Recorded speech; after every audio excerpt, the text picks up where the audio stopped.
Antes de existirem constituições, parlamentos ou eleições, já havia uma autoridade absoluta que não aceitava contestação. Uma autoridade que se dizia incontestável porque afirmava falar em nome de algo superior ao próprio ser humano. Ao longo da história, essa autoridade não apenas orientou costumes, mas moldou leis, puniu dissidências e definiu quem podia pensar, falar ou existir fora de seus limites. Questioná-la nunca foi visto como diálogo, mas como ameaça.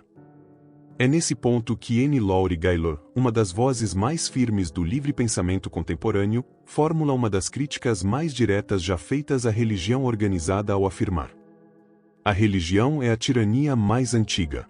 O mundo precisa de mais blasfêmia e menos oração. Essa frase não é um simples choque retórico.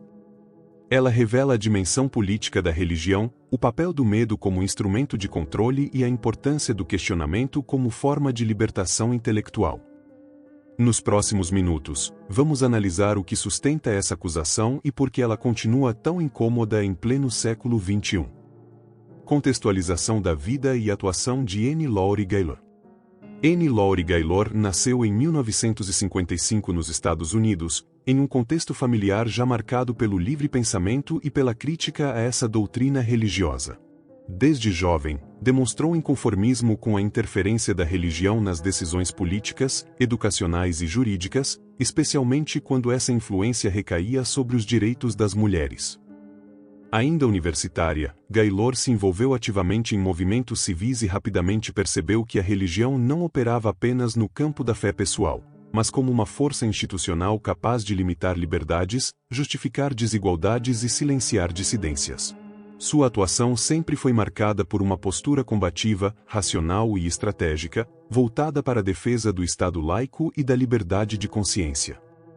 Ao longo de décadas, tornou-se uma figura central no ativismo secular norte-americano, conhecida por enfrentar diretamente símbolos religiosos em espaços públicos, discursos políticos baseados em fé e leis influenciadas por doutrinas religiosas. Sua abordagem une crítica histórica, consciência feminista e defesa radical da autonomia individual. Mais do que combater crenças, Gaylor se posiciona contra a ideia de que qualquer dogma deva estar acima do questionamento humano. Duas obras centrais de Annie Laurie Gaylor. Mulheres sem superstição, sem deuses, sem mestres.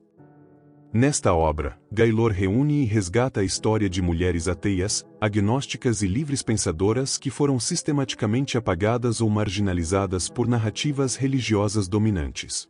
O livro expõe como a fé institucionalizada serviu para controlar corpos, silenciar vozes femininas e legitimar desigualdades ao longo dos séculos. Traição da confiança, abuso de crianças por clérigos.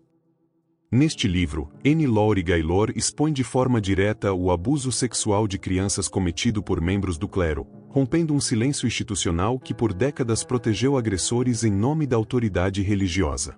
A obra revela como hierarquia, medo e reverência foram usados para encobrir crimes e calar vítimas. Mais do que uma denúncia, o livro mostra como o poder religioso, quando não é questionado, se torna um mecanismo de impunidade.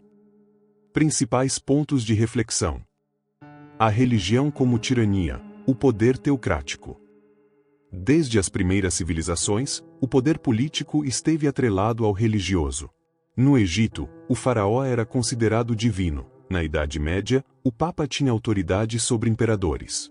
Hoje, países como Irã e Arábia Saudita ainda aplicam leis religiosas como fundamento político, restringindo direitos das mulheres e criminalizando a homossexualidade. Nos Estados Unidos, grupos cristãos influenciam decisões sobre aborto e educação sexual, mostrando que a tirania religiosa continua viva. Se a religião é a tirania mais antiga, a luta pela liberdade não é, fundamentalmente, uma luta contra a fé organizada? A tirania da crença, a coerção intelectual. Dogmas exigem aceitação sem questionamento. A Inquisição queimou hereges e cientistas como Giordano Bruno. Hoje, comunidades religiosas ainda marginalizam quem duvida, e em muitas escolas religiosas, questionar a Bíblia ou o Alcorão é considerado pecado. O versículo João 20, 29. Bem-aventurados os que não viram e creram, legítima crença sem prova, transformando a dúvida em crime moral. O que resta da liberdade individual quando a mente é forçada a aceitar o irracional como verdade absoluta? A blasfêmia como libertação, o ato de desacato. Blasfêmia é crime em mais de 60 países. No Paquistão, pessoas foram condenadas à morte por suposta blasfêmia. No Brasil, artistas já foram processados por ofensa à fé em performances críticas. O versículo Levítico 24:16 prescreve a morte para quem blasfemar, mostrando como a religião sempre tratou a crítica como ameaça mortal. A blasfêmia, longe de ser insulto, é resistência contra o poder que se diz intocável. Se a blasfêmia é o crime mais grave para a religião, não é ela o ato mais necessário para a liberdade? A oração como inação, a transferência de responsabilidade. Durante a pandemia de Covid-19, líderes religiosos convocaram fiéis a orar pela cura enquanto rejeitavam vacinas e medidas científicas. Essa passividade custou vidas. Em tragédias como terremotos ou enchentes, comunidades inteiras rezam por ajuda, mas a reconstrução só acontece quando há ação humana. A oração, nesse sentido, é uma desculpa para não agir diante da injustiça e do sofrimento humano. A oração é um ato de fé ou uma desculpa para não agir diante da injustiça e do sofrimento humano. A tirania do sagrado, a imposição de tabus. Religiões impõem regras sobre alimentação, sexualidade e vestuário. Mulheres obrigadas a usar véu em regimes islâmicos, proibição de carne de porco no judaísmo e condenação da homossexualidade no cristianismo mostram como o sagrado controla a vida privada. Levítico 18:22 legitima a perseguição de minorias sexuais até hoje. Esses tabus não são virtude, mas instrumentos de controle sobre corpos e desejos. A moralidade que se impõe através de tabus é um guia para a virtude ou uma forma de controle da vida privada. A blasfêmia e a lei, a luta pela secularidade. A criminalização da blasfêmia mostra a persistência da tirania religiosa. No Paquistão, a lei de blasfêmia é usada para perseguir minorias. Em países ocidentais, ainda existem tentativas de criminalizar ofensa à fé. A religião exige proteção legal contra críticas, como se fosse intocável, enquanto outras ideias podem ser livremente questionadas. A lei que pune a blasfêmia protege o divino ou o poder eclesiástico. A oração e a ciência, a ineficácia da intervenção divina. Estudos científicos mostram que orações intercessórias não têm efeito mensurável sobre pacientes. Se a oração fosse eficaz, hospitais não seriam necessários. Mateus 21:22 promete que tudo o que for pedido em oração será recebido, mas milhões oram e continuam a depender da medicina para sobreviver. A fé não substitui antibiótico, vacinas ou cirurgias. Se a oração funciona, por que a ciência e a medicina são necessárias para a sobrevivência humana? A tirania da tradição, a resistência à mudança.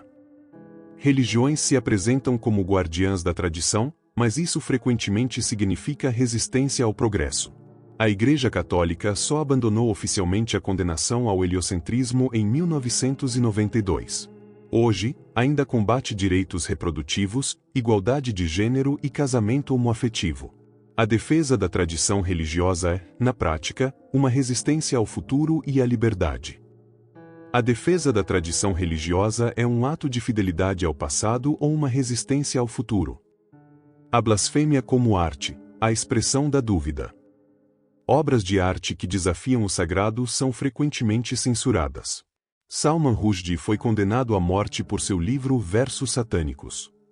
No Brasil, exposições foram fechadas por pressão religiosa. A blasfêmia artística é uma forma de libertar a mente e expor a hipocrisia da fé. A arte que desafia o sagrado é um ataque à fé ou uma celebração da liberdade de expressão. A necessidade de secularismo, o fim da tirania. Países mais seculares, como Suécia e Dinamarca, apresentam altos índices de bem-estar social, igualdade de gênero e liberdade individual. Isso mostra que sociedades livres não precisam de oração para prosperar, mas de razão, ciência e direitos humanos. A secularização não destrói a fé privada, mas impede que ela se torne tirania pública. A verdadeira liberdade só pode ser alcançada em um mundo onde a voz da razão não é silenciada pela oração?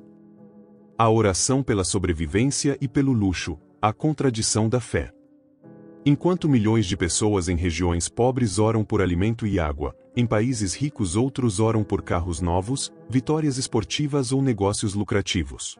Essa disparidade revela a incoerência da oração como prática universal. Se o mesmo Deus recebe súplicas tão distintas, por que alguns continuam famintos enquanto outros agradecem por conquistas supérfluas? Se Deus ouve todas as orações, por que o pobre continua faminto enquanto o rico multiplica seus luxos? Análise da frase. A religião é a tirania mais antiga. O mundo precisa de mais blasfêmia e menos oração. Esta frase de N. Lowry Gaylor é uma crítica política e ativista que atinge o cerne da função de poder da religião e da necessidade de liberdade de expressão.